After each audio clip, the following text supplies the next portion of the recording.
Hi, I'm Steve Merchant, President of the NZVA. AMR is a global issue that is becoming increasingly concerning to both the profession and wider societies. The NZVA board over the last 2 to 3 years has identified AMR as one of the key priorities that creates both challenges and opportunities in which the profession is ideally placed to take a leadership role. This is an issue that we're all facing and that is certainly going to become more important over the next few decades. We deliberately chose 2030. It's not too soon, but it's soon enough. There's no doubt there's a lot to be done and we don't have all the answers, and this is a conversation starter.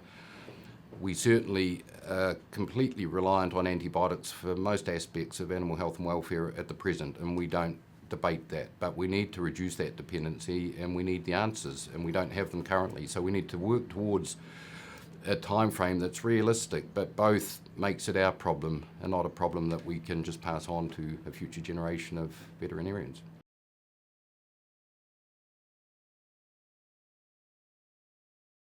Whether we still have antibiotics in our armoury is something that's under our control. If through prudent use and refinement and reduction, we would always expect to have antibiotics available and to be effective when we really need them, but we need to reduce our dependency on them, and that's what the aspiration means.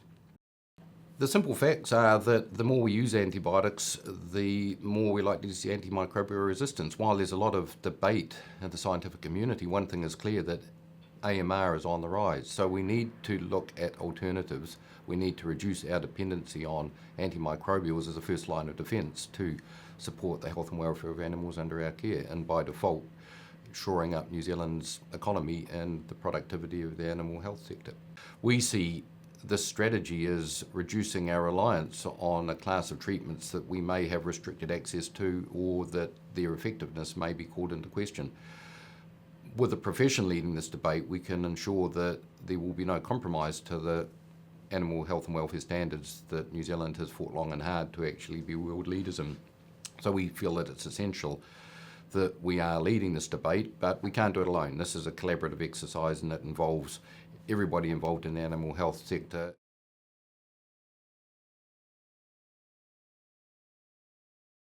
We're already world leaders, and a lot of the data that we have would already suggest that we are in the lowest 3 countries of antibiotic use in animals.